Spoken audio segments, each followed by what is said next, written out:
makers of X-Lax, America's best-tasting laxative, present every day, Monday through Friday, The Doctor's Wife, starring Patricia Wheel and Donald Curtis. The gay, heartwarming story of a woman who is married to a doctor and likes it. Everybody, believe me, everybody should know the facts about laxatives. Many people really have little or no knowledge of the drawbacks of certain preparations they use. For example, powerful hurry-up products may upset your digestion. Bulk preparations are inconvenient to take and may fail to give you timely help. There is, however, one laxative which is free from these drawbacks. This is the active ingredient of X-Lax. Its effectiveness has been established by scientific tests and medical experience. Many doctors use it in their practice. You see, X-Lax does not upset you or rob you of vitamins and minerals. It's mild and gentle, yet there is nothing more helpful, more satisfying. And it's good to know, too, that X-Lax is America's best-tasting laxative. Tastes like delicious chocolate. So next time nature forgets, remember this. Change to X-Lax and notice the change in yourself.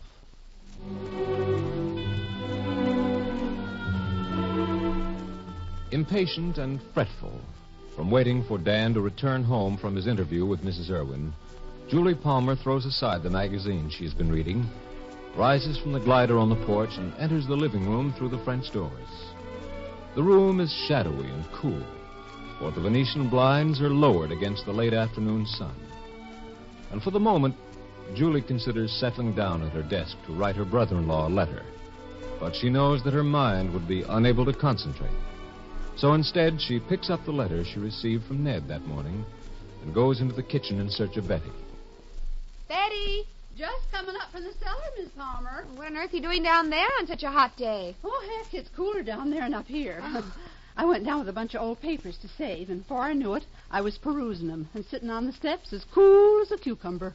You ought to try it. Well, maybe I will. Betty, I thought maybe you'd like to hear the letter we received from Mr. Palmer today. Oh, I sure would. I can settle down and shell the peas meanwhile. Okay, read ahead. I'm all ears, Miss Palmer. Oh, let's see now. Where'll I begin? Read me the part about his flying, if he talks about it any. All right, I will.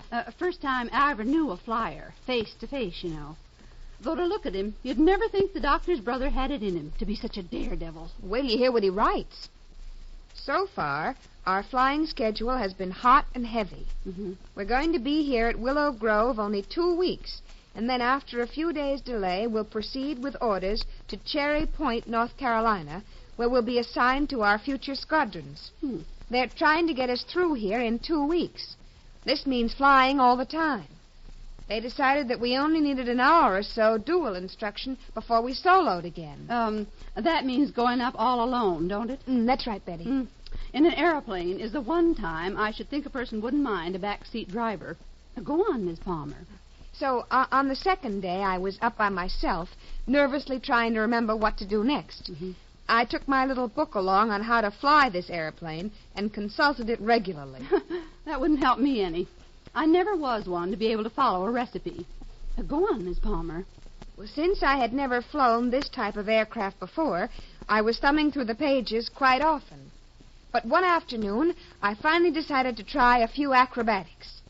After a loop or two and a barrel roll, Goodness. I rubbed my hands together and tried an Immelman. That did it. Oh, did what? Or do you think you'd best tell me? It all ended up very happily, Betty. After all, Mr. Palmer did write this letter. Of course.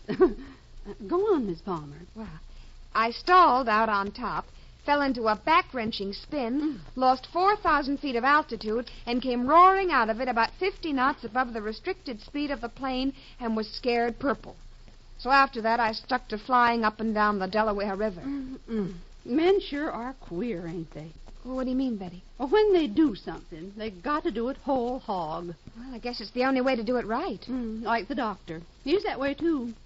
Go on, Miss Palmer. The pace is terrific, and I find myself falling into bed before sunset around 9 o'clock, really beat up. And we get up at 6. Boy, sure like to see him doing that. Mr. Palmer's head was always so far up in the clouds. Well, what's so funny, Betty? Well, I made a joke. Didn't you get it? His head in the clouds, and now he's an aviator. Oh, yes, I get it. Anybody home? Oh, finally, Dan. Keep your fingers crossed, Betty. What for now? He's home, ain't he? I told you. He was seeing Mrs. Irwin today, and heaven knows what happened. Okay. But it'll be the first time anybody's ever shelled peas. Fingered crossed. It's nice and cool in here, darling. Much cooler than outside. Hello, Dan. Hello, dear. Oh, I'm so glad you're home. Well, I can't stay. I just dropped by on my way to see some more patients. But it's 6 o'clock already. Can't be helped. I lost an hour with Sanders earlier. Some more time with Mrs. Irwin. I'd love something cold to drink, Julie. Iced tea? Perfect. Betty! Can I uncross them already? Oh, not yet, but you could bring in a pitcher of iced tea for the doctor. Oh, sure thing, Miss Palmer. It's in the icebox, so it'll only take a minute. What's all this about uncrossing what, darling? Oh, Betty's fingers. Huh? Waiting for me to hear about what happened with Mrs. Irwin. Oh. Well, what did happen? Well, she ate me up. Like Little Red Riding Hood. Oh, Dan. Then she chopped me into little pieces. I'm going to if you don't quit this. And boiled me in oil. All right. I'm not interested. Don't tell me if you don't want to. Well, in that case, I'll tell you immediately. I might listen. As a matter of fact, nothing much did happen. I told her how I felt about the limitations she'd outlined for the ward she wants to give to the hospital. That's all. Well, I knew you were going to tell her that. What I want to know is what she said. Tea. Oh, good evening, Doctor. And the same to you, Betty. Well, how'd it come out, Miss Palmer? Well, I don't know yet. I was just finding out when You want me to tell you? Oh, I'm getting so I don't care who does. It come out fine. It did? Mm-hmm, sure. Can't you tell by the cut of the doctor? Well, I hadn't noticed. But if I was you, Doctor, I wouldn't go assuming it's all going to be easy as pie. She's a tough one, I hear, that Miss Irwin. Thanks for the warning, Betty. Any time, Doctor.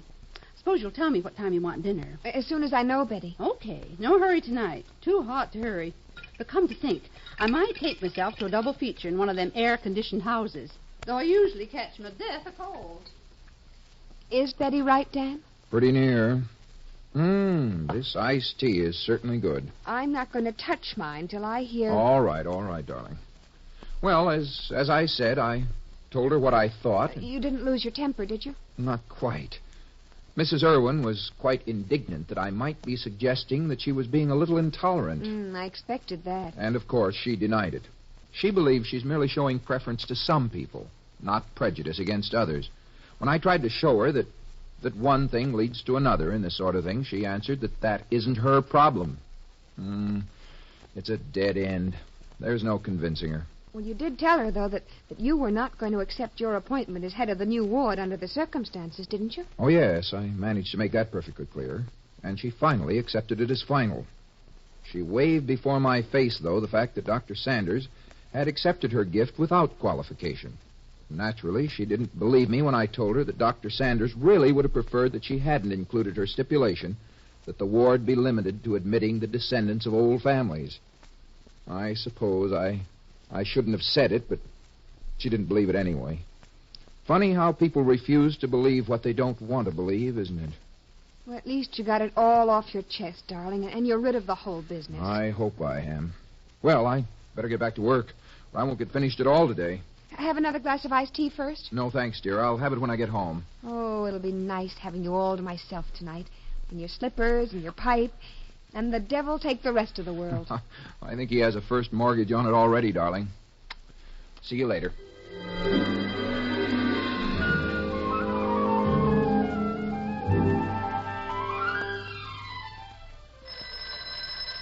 All right, I'll take it, Miss Fisher.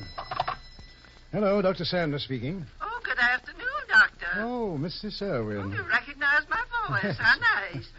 You shouldn't still be at the hospital at this hour, Doctor. Well, I'm just finishing up. Then I'm lucky I caught you.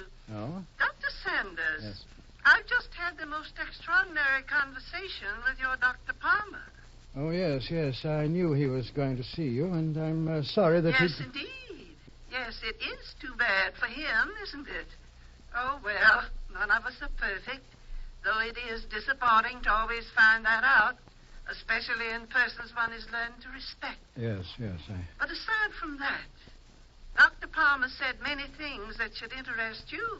Oh, indeed? Yes, including a few things about you. Oh, for instance, Mrs. Irwin? Perhaps you should drive out to my home and explain them to me. Well, if you like. Now, when can you come? Well, I'm afraid that this evening is a little difficult. Too difficult? Well, it is late, and... Oh, I think later might be too late, Dr. Sanders. I'll stop by in about half an hour on my way home. That'll be fine. Thank you. In a half an hour, then. I'll be waiting. Yes. Goodbye, Dr. Sanders. Goodbye. Now, what do you suppose he said? Well, I'll soon find out. Yes, that's the trouble with these rich benefactresses, isn't it, Miss Fisher? A man always ends up becoming their slave and minion. Still, $250,000 isn't an insulting price. And there isn't a great deal I wouldn't do to get it for the hospital. Yes. Well, good night, Miss Fisher. See you in the morning.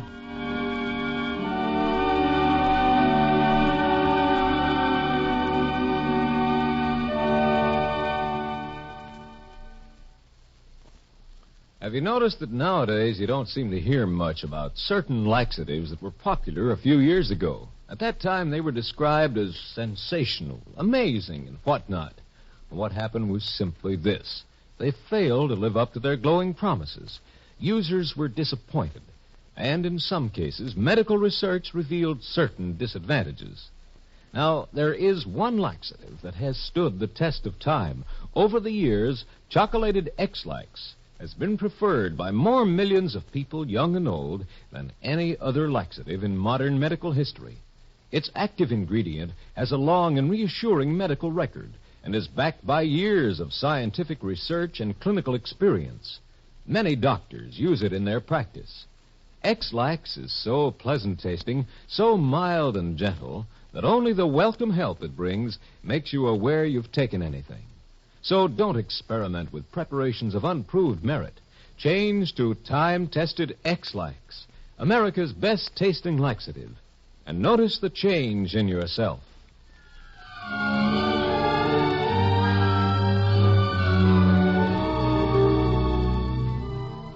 The makers of X-Lax, America's best-tasting laxative, have just brought you The Doctor's Wife by Manya Starr, heard every day, Monday through Friday on this station.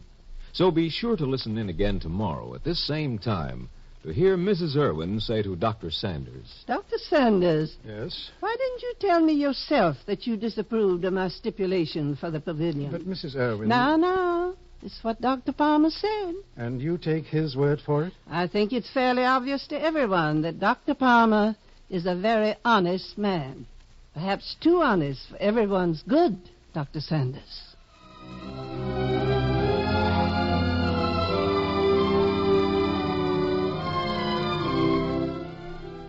The part of Betty was played by Margaret Hamilton, Dr. Sanders by Mercer McLeod, and Mrs. Irwin by Mary Perry.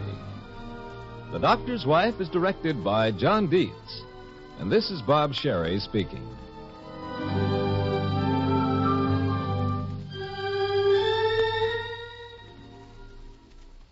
When you take a laxative, do you say, "Ooh, that tastes horrible"? Or do you say, "Ah, that tastes good"?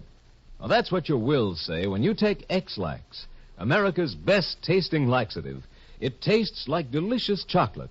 You taste no medicine. There's no bitter, salty, oily, or chalky taste. Children take it willingly. So do adults. And X-Lax is just as mild, gentle, and effective as it is pleasant-tasting. The effectiveness of its active ingredient has been proved by years of scientific research and clinical experience. So stop punishing yourself with bad-tasting preparations. For helpful, satisfying relief, take X-Lax, America's best-tasting laxative. Follow the campaign of the next president on NBC.